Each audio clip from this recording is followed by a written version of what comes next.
Hey guys, what's going on? It's Ash here coming at you today in Raid Shadow Legends. Today, well, a lot of you guys in the comments, a lot of you putting in requests for Fenax, a full proper champion guide on Fenax. He's a champion that I had in my vault for a long time, and then about a week or two ago, we made a video. I'll put the link in case you guys want to check that video out after this one. We made a video talking about the hardest hitting A1s in the game, single target A1s, and believe it or not, including legendaries, Fenax was the second hardest hitting A1 inside the entire game behind Candrafon. So that was really cool to see.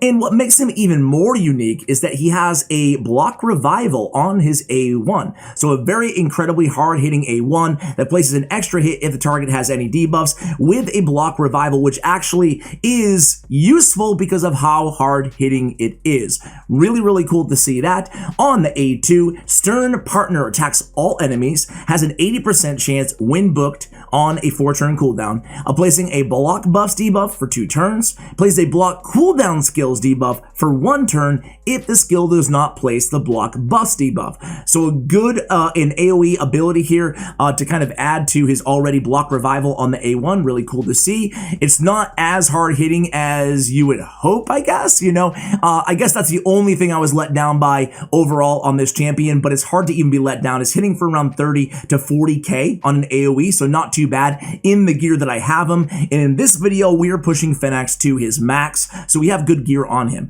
On Soul Feebleness, his A3, on a 4-turn cooldown, attacks 1 enemy, has a 60% chance of placing decreased defense, and a 30% decreased speed debuff for 2 turns. So a 60% chance of placing a single target decreased defense and a single target decreased speed for 2 turns on a 4-turn cooldown. Again here, if this was, even if it was still 60% chance, if it was on a 3-turn cooldown, I'd be a little bit more excited about it. It does hit hard, but for me, the really cool thing about Fenax is his A1. He puts out a ton of damage with the block revival, and the rest of his kit is not bad, right? Decreased speed is, in my opinion, I hesitate before saying this. I want to make sure I actually put, you know, my money where my mouth is here, but I really do believe decreased speed is one of the most underrated debuffs inside the entire game. For masteries on this champion, you have a bunch of options here. He's a champion who does a lot, right? So you can go support tree, you can go with pinpoint accuracy if you don't have enough accuracy on him. It depends on where you are and how you can equip this champion. My number 1 goal, I had 2 goals when building out Fenax. Goal number 1 was build his accuracy to around 300 so I could use him in Doom Tower hard without having to go down the support tree.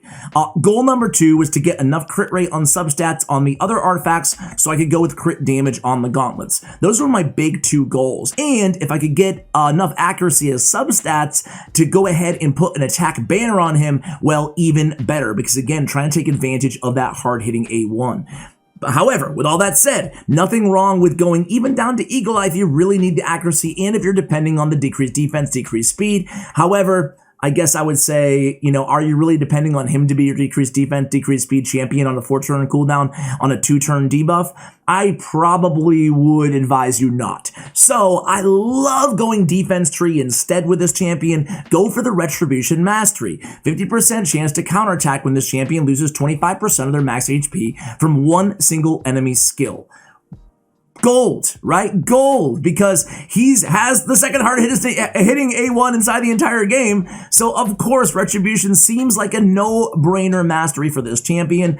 I would strongly again advise you guys try to go defense and pick up Retribution. Now on offense, you really have, again, sky's the limit here. I know some people go Flawless Execution on Fenax, just trying to maximize his critical damage. Me personally, I would prefer either going with Helm Smasher, especially if you plan on using him in the arena at all, or go with War Master if you don't plan on using him in the arena at all. But I tend to find personally that War Master is better for bosses, obviously, because it's you know, equal to 10% of the target champion, the target champion's max HP, or 4% max HP when attacking bosses. So War Master obviously good when the opponent has a ton of HP.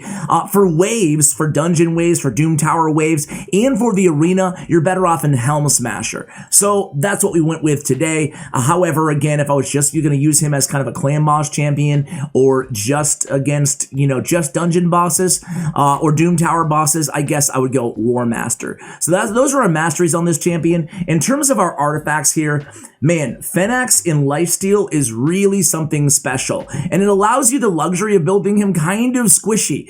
He already has very low HP, 13.8k on the HP, and his defense is sub 1000 as well. If we look at his total stats here again, it's really low. He is a squishy champion.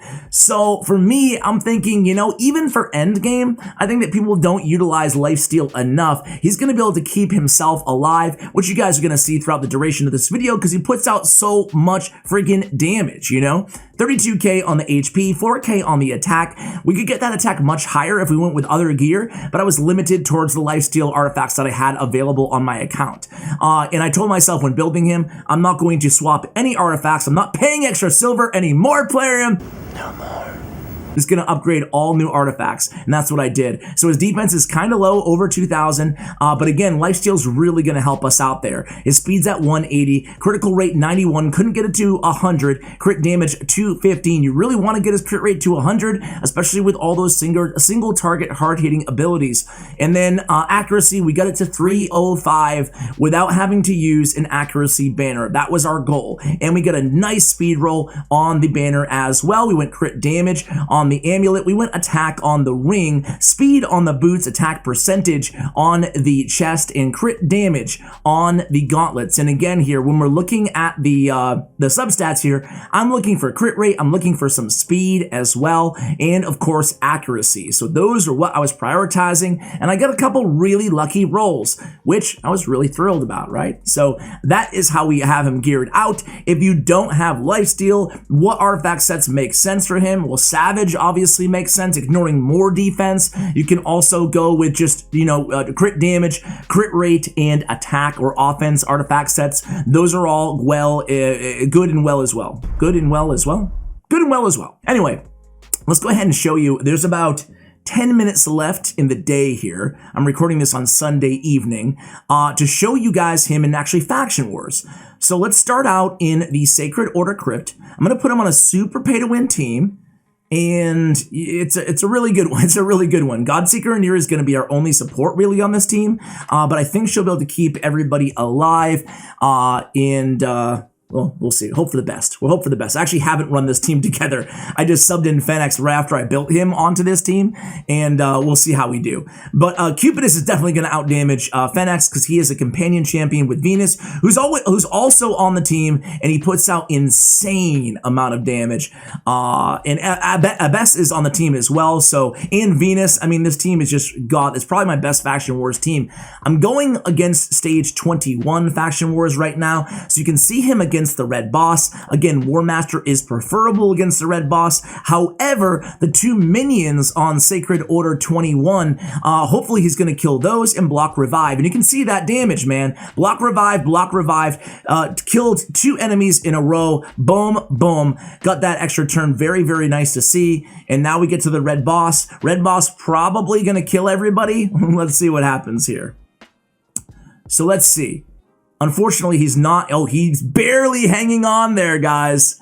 Unfortunately, he's not going to be able to take down either of the minions there. You can see his AoE attack doing about, what did it do? Around 40k damage, excuse me, 39k. Not too bad, right? But you know, the good thing is his health was so low there, but look at that. Look at that was his A3, 70k with a decreased speed, decreased defense. Very, very good against every boss that is susceptible to it. And again, that's his A1 there, hitting for what, 35k or so, doing some serious damage. And every time he attacks, every time he gets low on health, again, boom, he doesn't have that much HP to begin with. He's able to heal himself right back up to full health because, again, he has the vamp gear on. So there we go. That's his A2. And hey, in total, not too bad, right? 632,000 damage. Again, Venus and Cupidus, well, I mean, they're two of the best tandems, or they're the best tandem in the game. Certainly up there in terms of overall sheer damage output. So it's hard to compare him, but an epic champion like Fenax with the block revival and those debuffs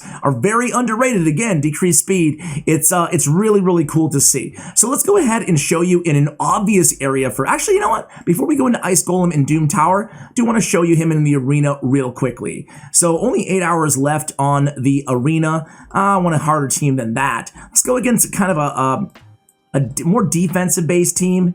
Let's see how well we can do against like Razin here. So here we go. Gonna put him in the team as our nuker and see how he does.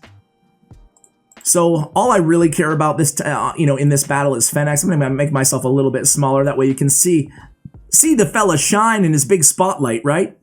So here we go. Who can he one hit? One shot. One hit? Wow, your English is very good.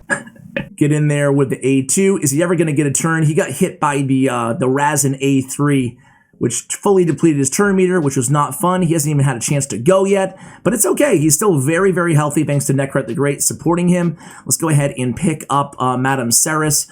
Get the extra turn, and now we're up. Finally! No, we're not. If we kill him, won't they just get another chubby dude with a goofy hairdo to come in and replace him? But you can see his A1 right now. We're gonna take down Arbiter. Keep your eyes, though, on Fenax, not on Necret.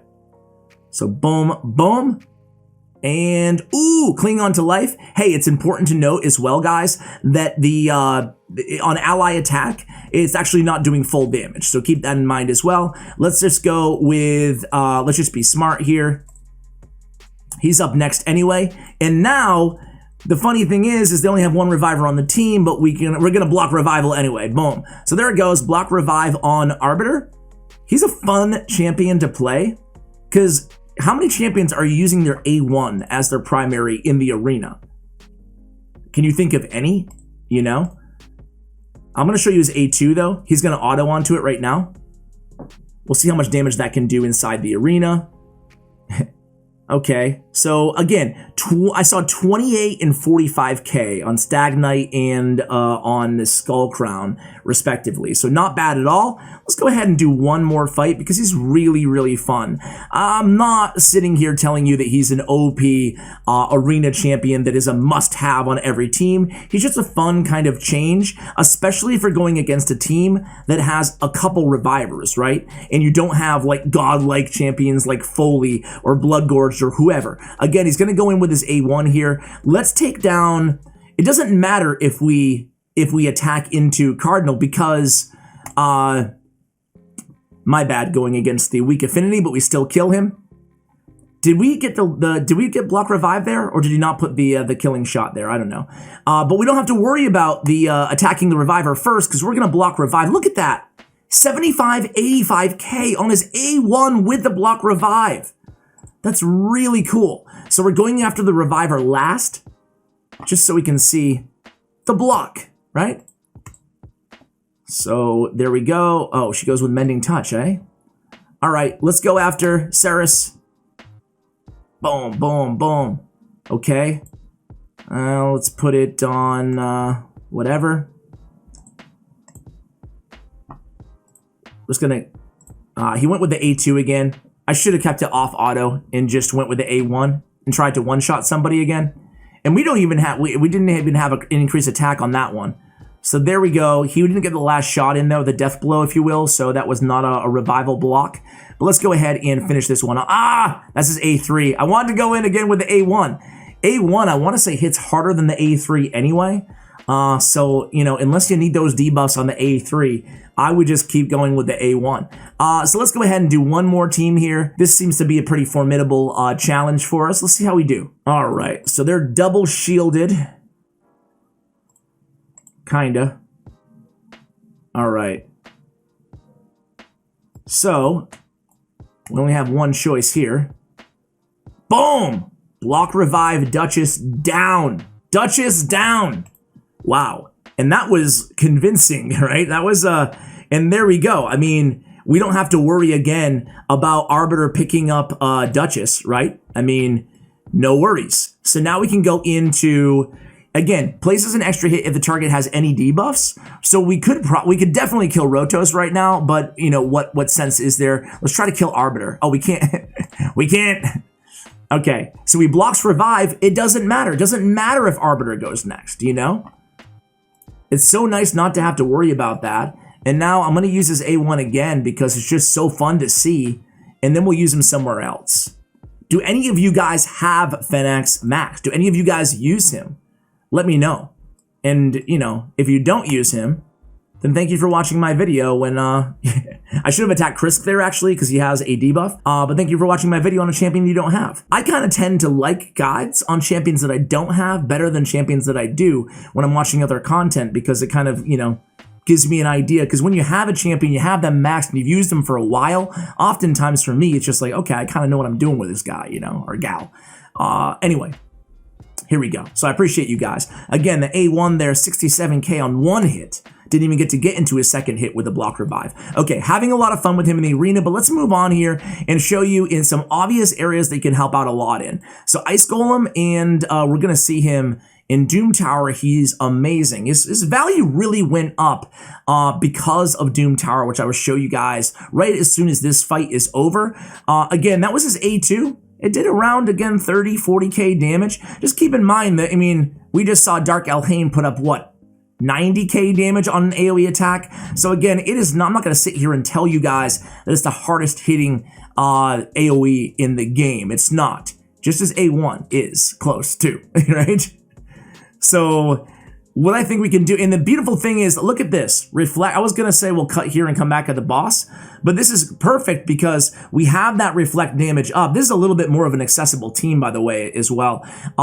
We have that reflect up on the via the Terror Beast, right? And normally that would be a big issue, but because he's in that lifesteal gear, it pretty much totally, you know, it totally negates the reflect. It's a moot, right? So again, he loses 14, he gains 14k HP. Really love to see lifesteal gear, especially if you guys are struggling or stuck anywhere in the game. I think that lifesteal is oftentimes overlooked. I mean, it gets a lot of respect. And there he goes, A1 block revive, boom. We never have to deal with that minion ever again. You know, it's nice. It's nice. And he knows, this is the cool thing about him, is his AI is smart. It goes for the block revive on those guards, or I should say it prioritizes the A1 against those guards. Now he goes in with the A3, 60k, and yeah, he just puts out a decent amount of damage, plus the debuffs, plus the block revives. In my mind, makes him a champion worth investing in. I would not, personally, I wouldn't invest in this champion in the early game. And the reason I say that is I think to my, and again, kills the other one. So now we have to deal with neither of those minions the rest of the entire battle. Love to have a champion like this on the team.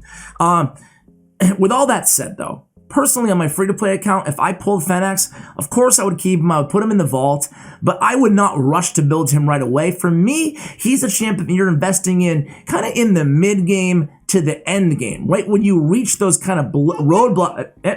You got a pushy? All right, you want to say hi to my viewers? Hi. Say hi, everybody. Hi, everybody. All right, so do you like Fenax?